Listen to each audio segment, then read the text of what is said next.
Y este es un año bastante favorable, digamos, en el sentido de que se ha superado esa crisis que se tuvo hace 2 años de una sequía prolongada y muchos problemas de plagas y aparecieron también enfermedades que ese daño, ese efecto causó bastante perjuicio a a las plantaciones y a los productores finalmente, ¿verdad?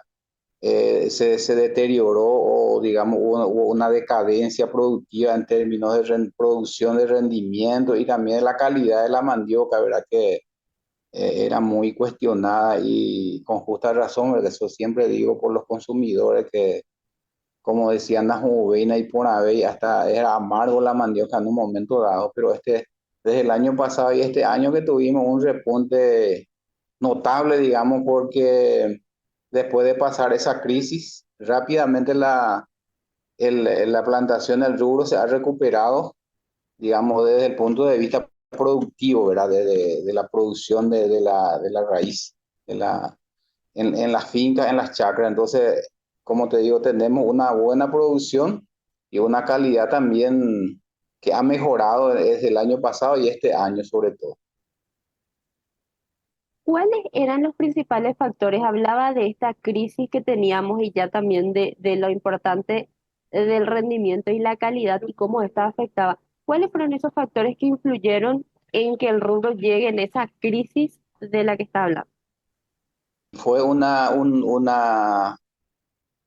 digamos, una adversidad climática terrible, una sequía muy prolongada de más de 3 meses, inclusive en ciertas zonas, ¿verdad? Que nosotros sabemos que la mandioca es un rubro relativamente rústico que aguanta la sequía, pero sequía de 2, 3 meses tampoco le hace mucho daño, mucho efecto. Entonces, eso fue el disparador de la problemática que se presentó hace 2 años prácticamente, ¿verdad?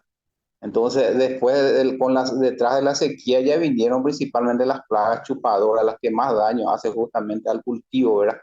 Y que prácticamente paró de crecer, de desarrollarse, de cargar raíz y la planta se dedicó en defenderse de ese estrés excesivo y la falta de agua también del estrés hídrico que le ha afectado bastante, ¿verdad? Entonces, se inició todo con esa sequía prolongada, ¿verdad? Que prácticamente fue un fenómeno climático y aparte de eso también hubo mucha otro fenómeno como el granizo, como viento fuerte, como, en fin, muy excesiva lluvia en un momento dado también, ¿verdad? Que todo eso hizo que eh, proliferaran, como digo, muchas plagas. Cuando hay sequía hay muchas plagas y cuando hay mucha lluvia, mucha humedad también aparecen las enfermedades que afectan al follaje y también afecta hojas, tallo y también causa pudriciones en las raíces, descomposición de las raíces. ¿Y cómo fue para que el productor pueda lograr salir de esta crisis en estos últimos tiempos, básicamente, para poder lograr ese repunte del que ya hablaba? Y eso es lo que a nosotros también nos sorprendió y nos sigue sorprendiendo la recuperación rápida que tuvo el cultivo, porque prácticamente ni ramas ni para material semilla había en ese momento y lo poco que había la gente rescató de su vecino, de otro lado, ¿verdad? Se hizo de semilla para la plantación 2022. Hablamos nosotros 2 años atrás, ¿verdad? Y en 2022, la plantación 2022, el año pasado ya tuvimos una cosecha mucho mejor.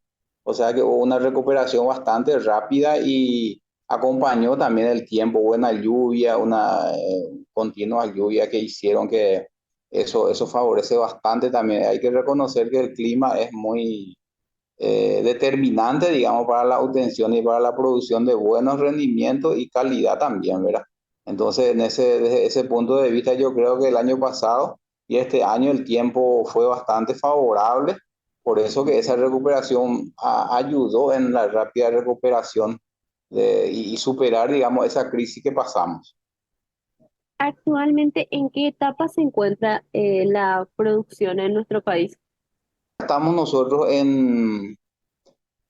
hay digamos, la realidad actual hay mucha plantación de mandioca aún sin cosechar en el campo, hay mucha producción a cosechar, digamos, ¿verdad? Entonces, tenemos plantaciones del 2022, que tiene más de un año ya, ¿verdad? Como dicen, que es para segundo ciclo.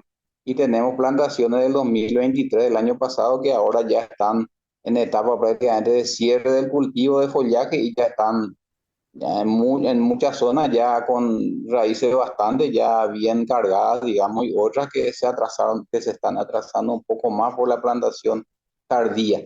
Entonces tenemos abundante producción en, digamos así, hablando en forma así genérica y rápida, ¿verdad? Hay producción sin cosechar y el inconveniente que tenemos ahora es que los mercados están, digamos, abarrotados y saturados de mandioca y por eso también que el precio está en baja, ¿verdad? Y también es ese otro tema que está, digamos, en cierta medida es un reclamo de los productores, ¿verdad? Con justa razón también. Justamente hablando de los productores, ¿qué es lo que tienen que tener en cuenta los productores a la hora de trabajar con este cultivo para lograr una buena calidad del producto? Bueno, la producción en general depende de una serie de factores que están, digamos, en manos del productor, que él puede aplicar, adoptar y aplicar. Pero hay el factor incontrolable en este caso para el productor es el clima, ¿verdad? Que ya dijimos cuáles son los factores negativos y los perjuicios que hace una sequía o un exceso de lluvia o un granizo, lo que sea, ¿verdad? Eso escapa del control del productor. Lo que el productor está a su alcance es, digamos, hacer una buena cama, como decimos, una buena preparación de suelo, darle al suelo los nutrientes, los alimentos que la planta necesita, la materia orgánica principalmente, ¿verdad? Hacer, digamos, también el encalado del suelo, hacer todo ese tipo de correcciones es fundamental que ellos hagan, ¿verdad? Para iniciar y para establecer el cultivo. Si es que no hacen esas prácticas, a veces bastante, incide bastante en los rendimientos. Y después tenemos el tema de la semilla, el material semilla que lo debe manejar en mejor forma, hacer una mejor selección, mejor manejo, mejor trata y hacer un tratamiento también antes de plantar, ¿verdad? Y una vez plantado, ¿verdad? Va a brotar y va a seguir su proceso de crecimiento, desarrollo y ahí hay que hacer un buen manejo del cultivo, ¿verdad? En el sentido de brindarle todos los cuidados y el control oportuno de maleza, por ejemplo, que es clave, el monitoreo también, el control del cultivo para hacer, para tratar de hacer un control preventivo para no esperar que las malezas y las enfermedades puedan incidir y ya que eso se vuelva irrecuperable, ¿verdad? Como lo fue hace 2 años, ¿verdad? Entonces todo eso llegar finalmente a una cosecha, digamos, fructífera y que tenga una buena renta con esa mejor producción que va a obtener. También a todo lo que usted ya mencionó, es fundamental también la implementación de tecnología para poder lograr esa buena producción. Y con respecto a esa implementación, ¿cómo se encuentra la producción paraguaya en cuanto a implementación de tecnología para la producción de mandioca? Justamente desde el Ministerio de Agricultura, eso es lo que estamos promoviendo y tratando, orientando y dando la mejor recomendación técnica posible a los productores para poder recuperar, mantener y ir aumentando es la productividad de la mandioca, porque no hay otro camino. La tecnificación es digamos, la ruta a seguir. Y dentro de lo que es la tecnificación, tenemos todo lo que es el tema del suelo, el manejo del suelo, recuperación, o el manejo del suelo, buena preparación, como dije, ¿verdad?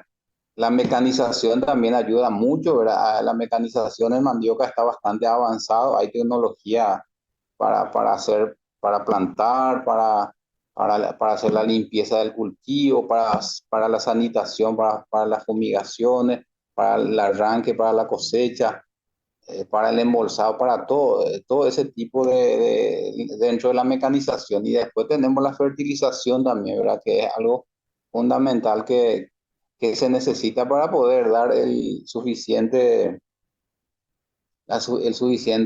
nutriente, alimento a las plantas para que pueda tener una buena nutrición y finalmente eso eso nos lleve a una buena carga de raíces, ¿verdad?